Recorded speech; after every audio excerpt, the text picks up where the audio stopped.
Hey, what's up soldiers? My name is GregFPS, the Zombies Extraordinaire, and welcome back to another Call of Duty Zombies Top 5. Today what I have for you guys is the top 5 most useless doors in Call of Duty Black Ops 2 Zombies. This was suggested by Alex the Gamer, so big shout out to you, dude. Thank you for the suggestion. Now I was gonna do this like an overall all of Zombies, but I decided to only narrow it down to Black Ops 2 for this video. I'll probably do World at War, Black Ops 1, and Black Ops 3 at other times in the future, but I just wanted to do Black Ops 2 because I've been playing it a ton and I've noticed that there are so many useless doors that you don't even need to open. So anyways guys, without further ado, let's get right into the top 5 useless doors in Black Ops 2. But before we get into it, I just want to mention that if you guys do enjoy the video, be sure to drop a like and subscribe if you're new, and if you do end up subscribing, let me know down in the comment section so you can appear on screen in my next video like all these awesome people on screen. You guys are amazing. Thank you so much for subscribing. I really do appreciate it. And if you guys have any awesome top 5 ideas, be sure to comment them down below, and if I use your idea, I will give you a shout out in the video in which I use your idea. So without further ado guys, let's get right into it. Coming in at the number 5 spot is going to be on Nuketown. Now behind the yellow house in Nuketown, there's a little door that's like kind of like a shed area, but you can open up the door for 3,000 points, and behind it is going to be a random power-up. Now this can be any of the power-ups that are available on this map. There is fire sales, max ammos, nukes, double points, and insta-kill, and I believe those are the only power-ups on this map actually.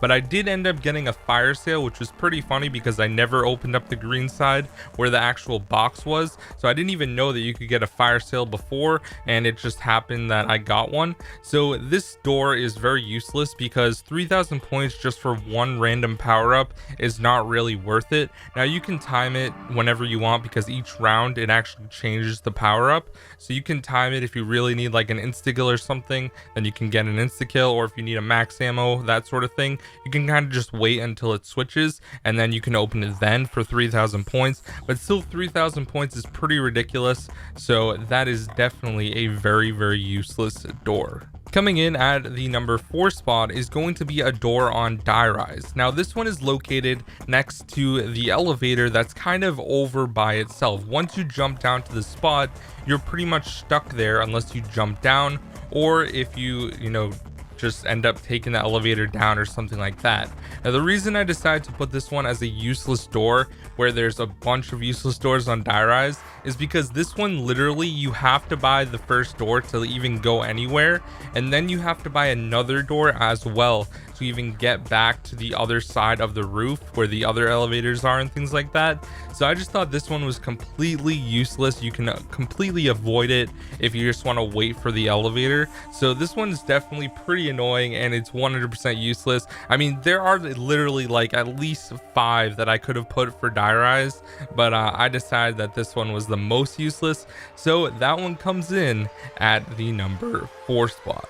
Coming in at the number 3 spot is going to be a Mob of the Dead door, and this is the $2,000 door that is located right next to Juggernaut. Now the reason that this one is completely useless is because there's another way to go about it, and normally if you are a smart player you would just never buy this door. It's completely useless. The best way to do it is to buy the door for 1,500 points, then you get inside the generator room, and then you can open up the other door for 1,500 points. So in the long term you do end up saving 1,000 points if you open this door, but you do need to shock the generators to build a plane, so it's kind of pointless 100% to even contemplate buying this $2,000 door unless you're just playing for high rounds and you're not going to go and pack a punch. So overall, if you are avoiding Pack-a-Punch completely, then I guess you could buy it, but at the same time, it's one of those doors that I never open, and there's also a really good camping spot on the other side of the door that is not the side where Jug is, but the other side. You can kind of back up in there, and if you have a really good gun, you can literally just sit there and camp for a ridiculously long time. I've gone over around 50 by myself just camping there with like a ray gun Mark II and the Vitrolic Withering, so this is a really good spot. So if you're just trying to camp on Mob of the Dead, that's probably one of the best camping spots, if not the best, on Mob of the Dead. So I just think that door is completely useless. It's not worth buying, and it's just a waste of points at that point. Coming in at the number 2 spot is going to be a door on Buried. Now this one actually opens up a very good camping spot along with all of the parts to build the nav card table. But the reason that I think this one is useless is because you never ever go over in that area. It is like, I've only been in that area probably twice, and one of them was for getting gameplay for this. I think I camped there once with like friends, like when this map actually came out. So it's completely useless. Like, the door is expensive, it's like $12.50 I believe, and then when you go there you kind of just wait for zombies to come in. Another interesting thing about this is Leroy can actually break it open. So if you release Leroy, you can give him booze and he'll break the other side of the door. So like literally you never have to buy the door unless you're doing the Easter egg, which most people don't do on Buried. They just play for fun. And also there's really no point because you can just camp there for a really long time. I've literally, like I said, only been there twice and I've never bought that door before. So I figured it was like one of those things that like is completely random, that no one ever does. I've never seen anyone camp there before or even open that door. So if I'm wrong, let me know if you guys do that. But honestly, there's so many better camping spots. You can camp up near the saloon area, you can camp at Jug. I mean, there's plenty of different areas where you can camp. So this one is kind of just completely useless. The door is so random just being in the barn, and I just don't think it's worth it. So it's completely useless, and that's why it came in at the number 2 spot. And coming in at the number 1 spot for the most useless door in Black Ops 2, guys, is actually going to be the door on Bus Depot in Transit. So if you guys didn't know, you can just build the turbine by getting the 3 parts that are located in the starting room in this Bus Depot area. You can just build a turbine, use the turbine to open the 2 doors, and then you could get out to the bus to say hi to Ted and hop on the bus and go for a ride. Or if you don't want to, you could run somewhere else. You can run backwards to town or something. But overall, there's no point to buying the starting room door at all whatsoever. I don't understand why people even buy the door. I'm sure there's people that just completely avoid building the turbine, and they're probably not the greatest players of Black Ops 2, or especially Transit.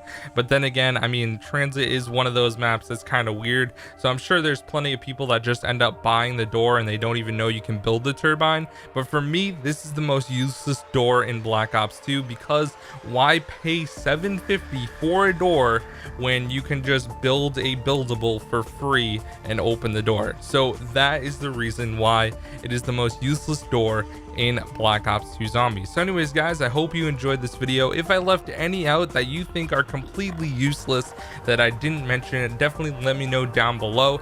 Now, this was specifically doors, not barriers, because I know there are a lot of useless barriers as well. So I may make like a barriers one as well in the future, but for me, this one was just exclusively doors because there are a lot of useless barriers as well, I must say. So anyways, guys, thank you so much for watching this video. Once again, if you did enjoy, please drop a like, subscribe if you're new. My name is GregFPS, the Zombies Extraordinaire, and I'll see you guys in the next video. Peace out.